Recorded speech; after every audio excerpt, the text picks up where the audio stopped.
అయ్యయ్యో, ఈ దువ్వెనైతే నాదే నాన్న. క్లీన్ చేయడం మర్చిపోయాను, సారీ నాన్న.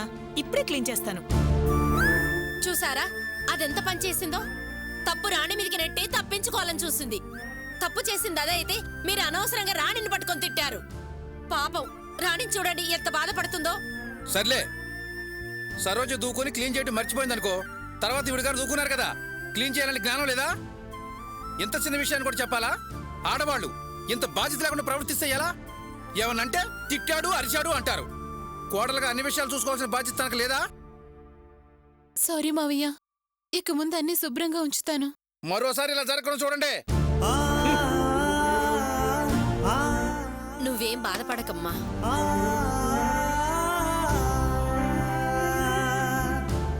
అమ్మా, ఎవరో వచ్చినట్టున్నారు. ఎవరు? పాల డబ్బులు ఇస్తారమ్మా? ఎంతైంది బాబు? 750 రూపాయలమ్మా. 750 రూపాయలా? అవునమ్మా. కొంచెం ఉండు తెస్తాను.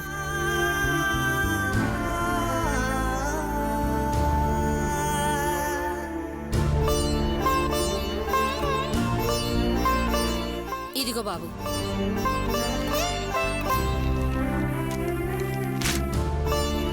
వస్తానమ్మా.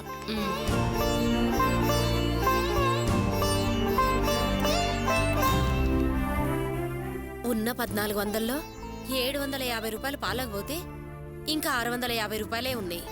ఆకాష్కి జీతం వచ్చే వరకు వీటితోనే వెళ్ళదీయాలి. ఎలాగో ఏమో. పోనీ ఎవరి దగ్గరైనా అప్పు తీసుకుందామంటే ఏ రోజు ఎవరిని అడిగిన అలవాటే లేదు. ఏం చేయాలో ఏమో తోచడం లేదు. ఏంటమ్మా, ఎప్పుడు చూసినా ఏదో మంత్రాలు చదివినట్టు నీలో నువ్వు గొణుక్కుంటూ ఉంటావు. ఎప్పుడిలా గొణుక్కుంటూ ఉంటే ఇంటికి శని, గొంతుకు నస వస్తుంది. అసలు నీ సమస్య ఏంటి? సమస్య ఏమిటా? ఒక వారంలో గ్యాస్ సిలిండర్ అయిపోతుంది. చూడమని గ్యాస్ ధరలు ఇప్పుడే పెంచారు. మూలిగైనాక మీద తాటికాయ పడటం అంటే ఇదే. చేతిలో ఉన్నది పిసరంతా, ఖర్చులేమో కొండంతా. ఎలాగో ఏమో అని ఆలోచిస్తున్నాను. నా బాధ నేను పడుతుంటే నీకు గొణుగుళ్లా ఉందా? ఏంటమ్మా, ప్రపంచంలో అందరికుండే సమస్యలే కదా మనకి ఉన్నాయి. అందుకని ఇలా గొణుగుతూ ఉంటే సమస్యలు తీరిపోతాయా? తమ్ముడు జీతం వచ్చే వరకు ఎలాగోలా మేనేజ్ చేసుకోవాలి. ఇదిగో చేతిలో 650 రూపాయలున్నాయి. ఇవి తీసుకొని మేనేజ్ చెయ్యి. అయ్యయ్యో, ఇవన్నీ నాకు తెలీదమ్మా. ఈ డబ్బులు లెక్కలు చూడడం చాలా చిక్కులతో కూడుకున్న పని. మొన్న ఏసీ బిగిస్తేనే కరెంటు ఖర్చేమోని ఈవిడిగారు చాలా చాలా అన్నారు. రేపు లెక్కల్లో ఏమన్నా తేడా వచ్చిందనుకో నేనే నొక్కేశానని అన్న అంటుంది. ఎవరైనా బాధ్యతలు తీసుకుంటే వంకలు పెట్టడం మాత్రం నీకు బాగా తెలిసే, కానీ బాధ్యత తీసుకునే ధైర్యం మాత్రం నీకు లేదు. పై కబుర్లు చెప్పమంటే చాలా చెప్తావు. అత్తయ్య, నేను మాట చెప్తాను, ఏమీ అనుకోరుగా? చెప్పమ్మా. ఆ డబ్బు నాకివ్వండి, నేను మేనేజ్ చేస్తాను. దీంతో అంత ఖర్చు ఎలా మేనేజ్ చేస్తావమ్మా? పొదుపుగా వాడితే ఎలాగైనా సర్దుకుపోవచ్చు. పొదుపు అంటే రోజు 4 ఇడ్లీ తినేవాళ్ళం, 1 ఇడ్లీనే తినాలా? అది కాదు వదినా, 2 ఇడ్లీలు తిన్నా 4 ఇడ్లీలు తిన్నా దాంట్లో చట్నీ సాంబార్ అంటే ఖర్చవుతుంది. దానికి బదులు ఇంట్లో చట్నీతో తింటే సరిపోతుంది. భోజనంలో ఒక కూర రసంతో కూడా సరిపెట్టుకోవచ్చు. ఆహా, పొదుపు లక్ష్మి, పొదుపు పథకాలు నీ దగ్గర చాలా నేర్చుకోవాలమ్మా. రాణి, నువ్వు చెప్పింది బాగానే ఉందమ్మా, కానీ ఎలా అమలు చేయాలో అర్థం కావట్లేదు. చదువుకున్న దానివి, నువ్వే తెలివిగా ఈ సమస్యను పరిష్కరించాలి. ఇదిగో ఈ డబ్బులు తీసుకోమ్మా.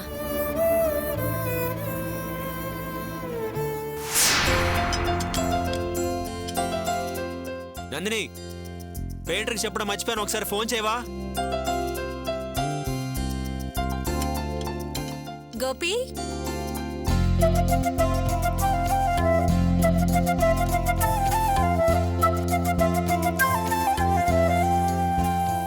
నందిని,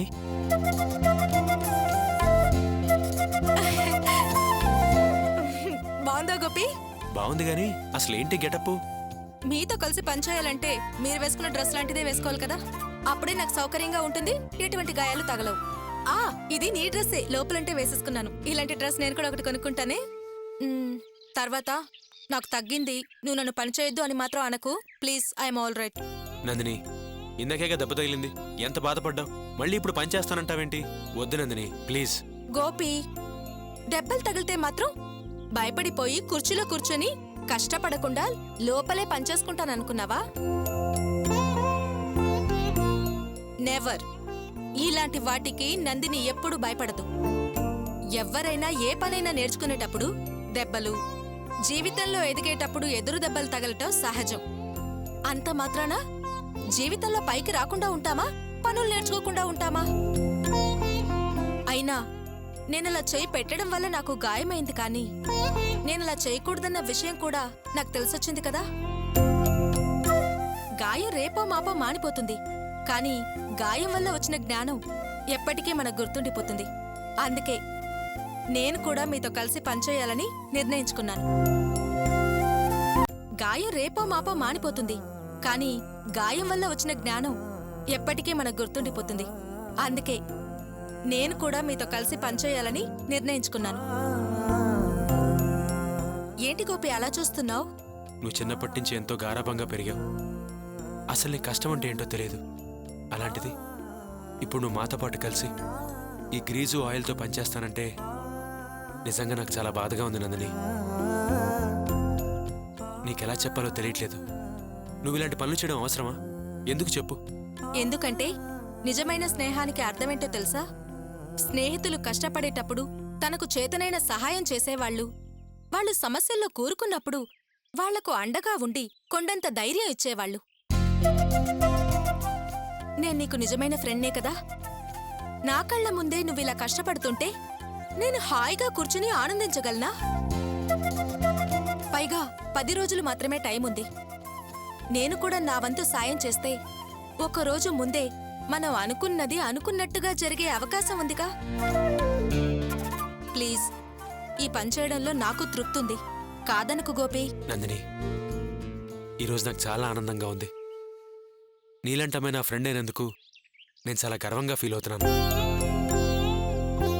నేనెప్పుడు అధైర్యపడ్డా, నాకెన్ని కష్టాలు వచ్చినా అర్చన నాకు అన్నంటే ఉంటుంది. అర్చన తర్వాత నాకంత ధైర్యాన్ని చెప్పి నాతో పాటే ఉంటున్న నువ్వంటే నాకు చాలా గౌరవం నందిని. మీ ఇద్దరి రుణం నేను ఎప్పటికీ తీర్చుకోలేను. నిజంగా నువ్వు చాలా గొప్పదానివి. చాలు మహాప్రభో, చాలు. నెత్తి మీద ఎండ చుర్రుమంటుంది. ఇక ఫాస్ట్ గా పని మొదలు పెడదామా? సరే రా.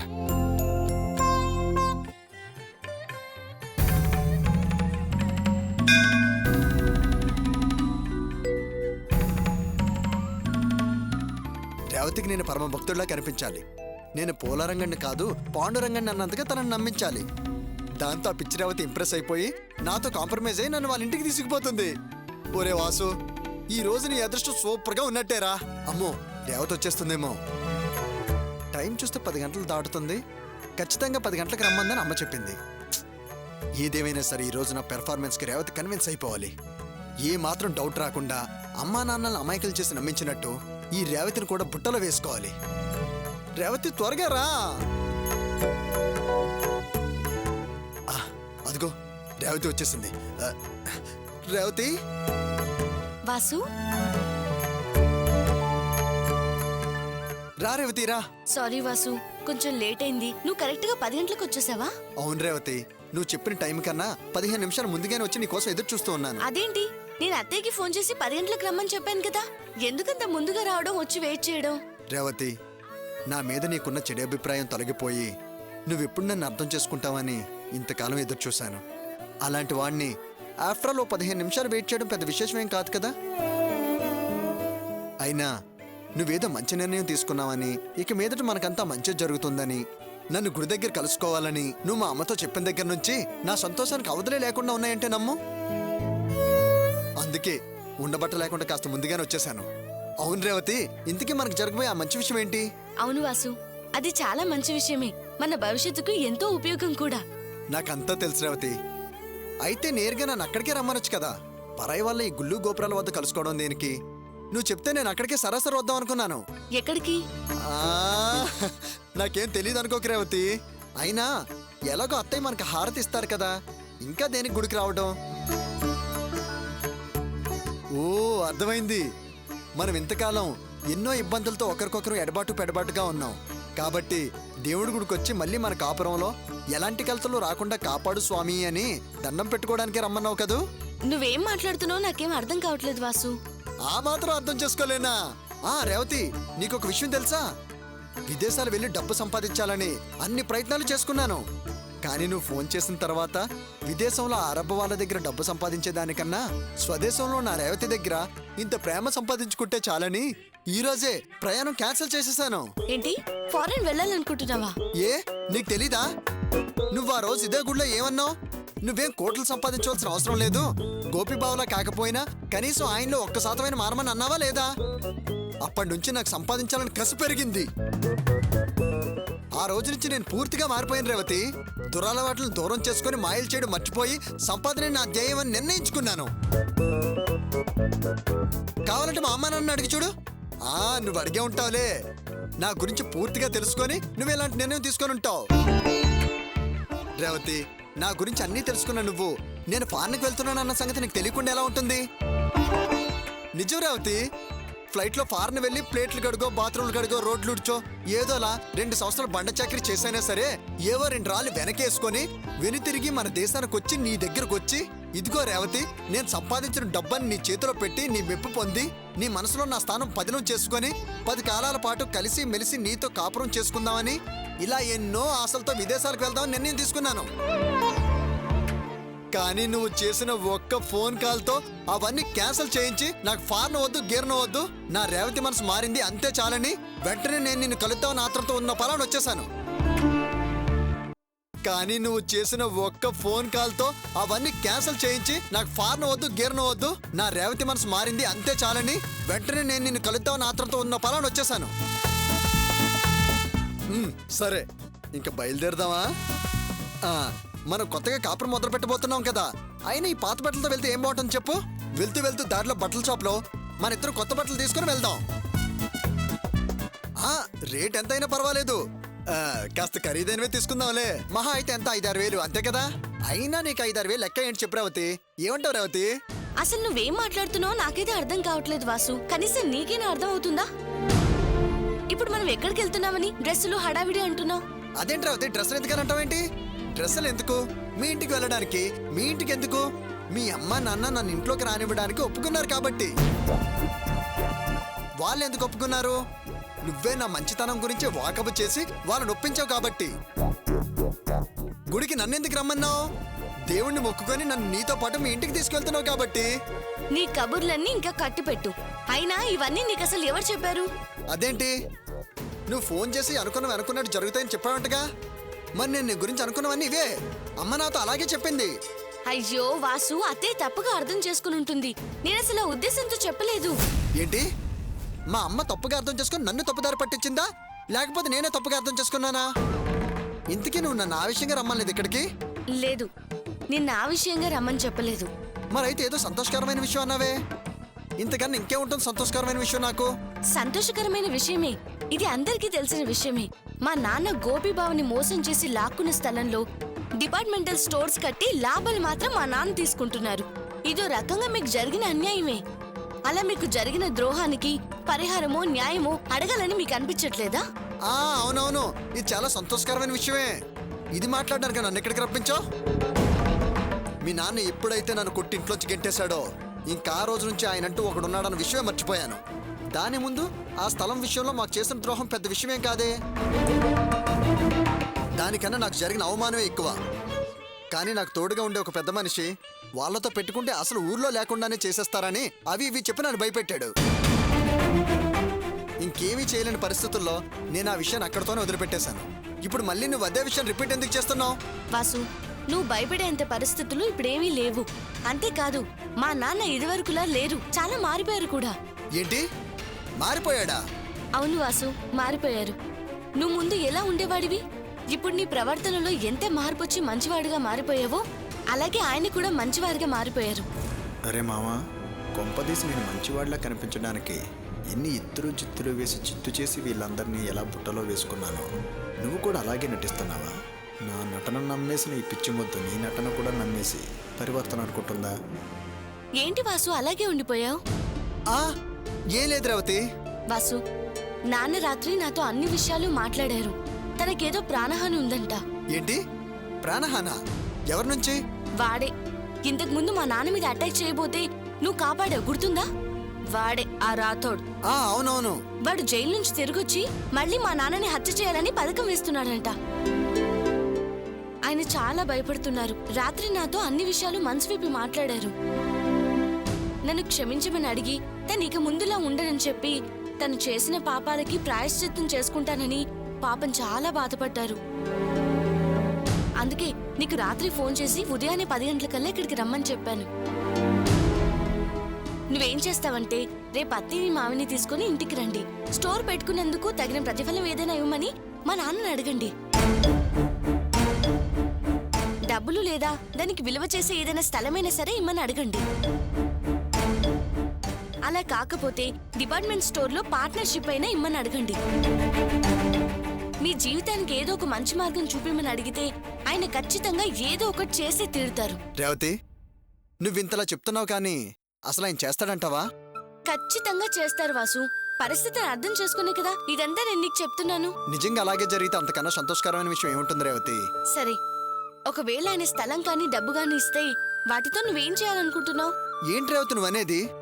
అదే నీ ఫ్యూచర్ ప్లాన్స్ ఏంటా అని అడుగుతున్నాను. నువ్వు కూడా అలా అడుగుతావేంటి రేవతి? మీ నాన్న డిపార్ట్మెంటల్ స్టోర్ పెట్టిన స్థలం ఎవరిది? అది నాదో మా అమ్మదో కాదు కదా. ఆ స్థలం కేవలం మా అన్నయ్యకే సొంతం. అన్నయ్య ఎంతో కష్టపడి సంపాదించుకున్న ఆ స్థలాన్ని మీ నాన్న మాయలో పడి అన్నయ్యని మోసం చేసి మీ నాన్నకిచ్చాం.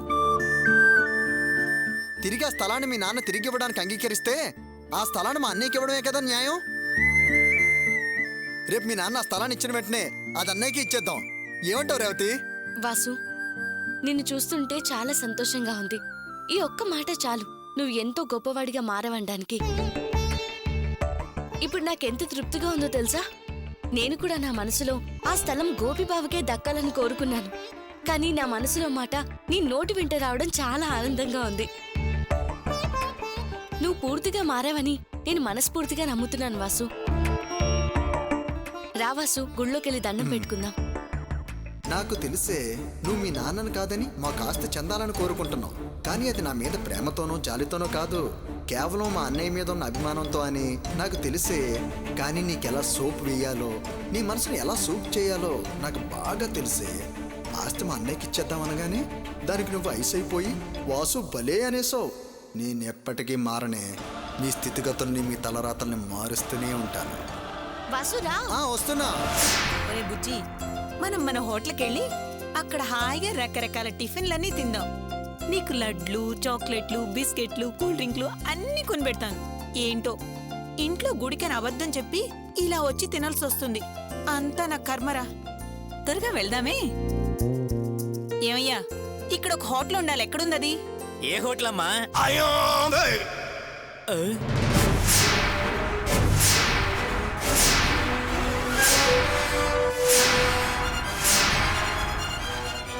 ఏమయ్యా, నువ్వు ఇక్కడేం చేస్తున్నావు? అది సరోజ, అది నాకు తలనొప్పిగా ఉంటే టీ తాగడానికి వచ్చా, అంతే. టీ తాగుదామని వచ్చావా? మరి గెటప్ చూస్తే అలా లేదే. అయినా మన హోటల్లో టీ లేదా? ఏమయ్యా, ఇది టీనా ఊటీ వాటరా? ఇంత చల్లగా ఉంది ఏంటయ్యా? నీకు టీ పెట్ట ఎవరు నేర్పాడు గానీ మనిషి అన్న వాడెవడు ఈ టీ తాగడు.